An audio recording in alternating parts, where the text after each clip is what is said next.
For some reason, he has a thing with me that he feels like way about everything, right? He feels entitled, I guess. I don't know, right? But make a long story short, he never says nothing about his mother. I see him do a whole interview talking about me.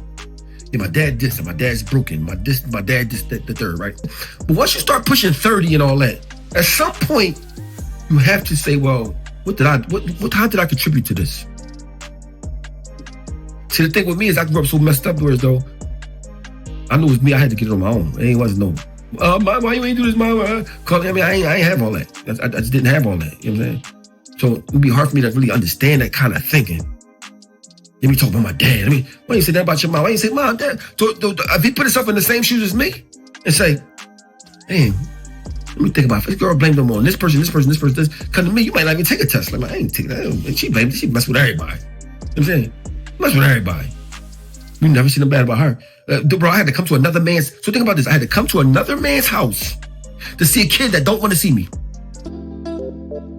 If it's love, I want everything. Touch my soul, touch my heart, don't judge my mental. They told me that life is simple, been real since Papa Pimple. I started out in the Renault Sonata, the presidential. Speak once and listen twice. They told me that less is simple.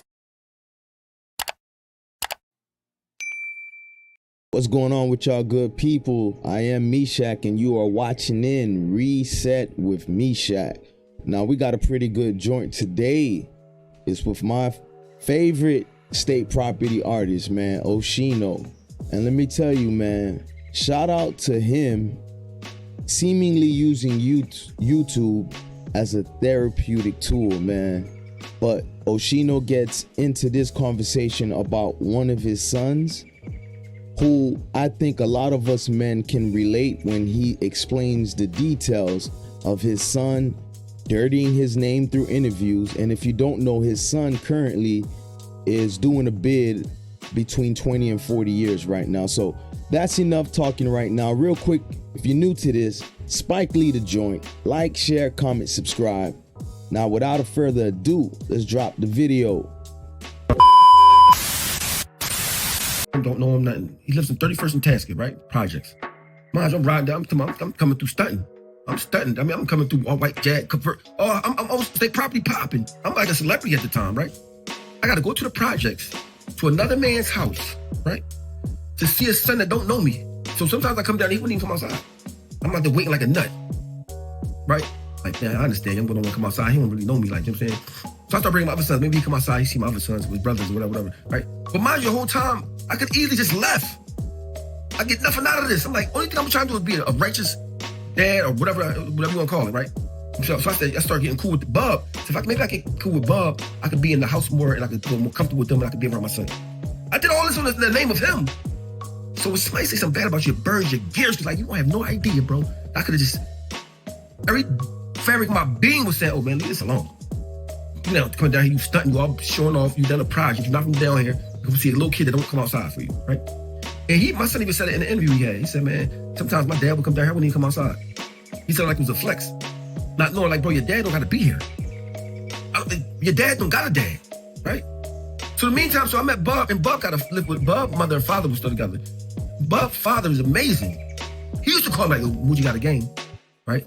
Man, I'm just like, to keep you posted whatever you got going on. Even though he knows that's not his real grandson, right? So we start being like a little pack. Like, they start holding me down. They never made me feel no type, you know what I mean? So Muji, like, he had the heart. I'm like, bro, you never had the heart. You had me, you had Bub, and you had Bub dad. And you had your mom. No matter what I think about his mom first, his mom, she polo down, he got everything he need. Never had the heart, right? Sometimes not having the heart make you feel entitled. So I'm looking at people, you talking about your dad this, your dad that, bro. I can show you pictures of me at your games, family portraits, different gears, different stuff. Or took you to a show me out of town. Wearing my rollie, driving my Corvette. Bro, so when my son realized this, whatever bad as the dad you think I was, you're gonna be in jail for 20 years, right?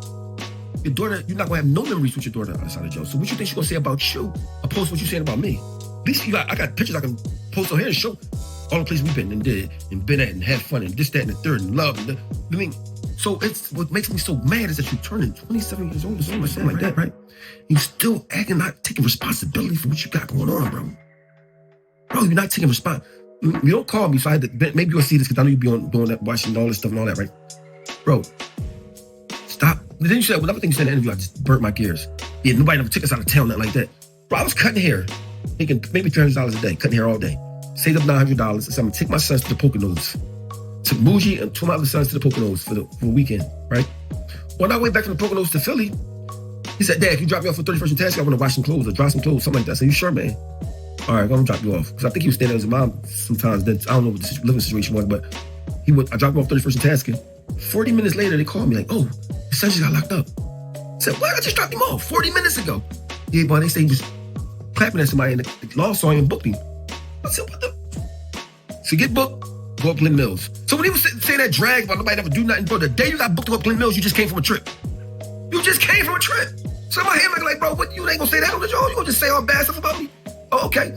You ain't that upstate. I said, damn, as soon as you went upstate, I took your mom $500 each your TV. In prison, the best thing you want is a TV upstate. You know, I've been up there already. You know what I'm saying? So I'm like, bro, you just say, like, nobody don't do nothing. Like, bro, that means you feel like somebody owe you everything. When I was in jail for homicide, bro, I had my own money. I paid for my own lawyer. I never had a dad before to ask for nothing. My mom do drugs. I don't have a mom to ask me for nothing. So just imagine how I feel when somebody just feels so entitled, right? Instead of just saying, hey, man, let me dig myself. I don't talk bad about my dad to my friends. And then for your friends that disrespect me online, they even mean they don't respect you, right? Or they know you don't care about me.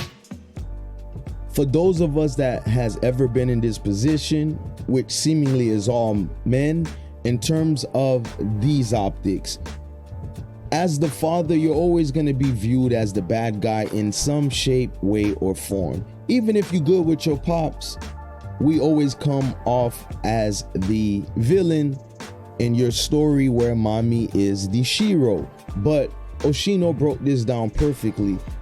And I won't say that everything he said could have been the truth, but at the very least, I understand where he's coming from. You know, I have 6 myself, and I get it, man.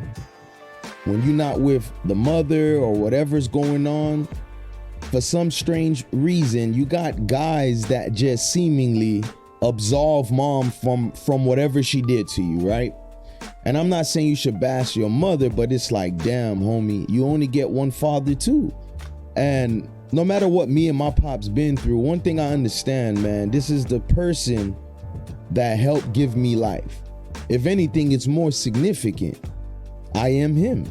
So Oschino, you can tell it hurt him. And for those of you that don't know, he also had another son that passed away. So all of this can't be so calm and collect without healing being involved. And I can tell Oschino talking to us about these things is his outlet and way of healing. Shout out to any brothers that went through, you know, anything regarding of what Oschino went through. I know that can't be easy, brother, but may the force be with y'all, man.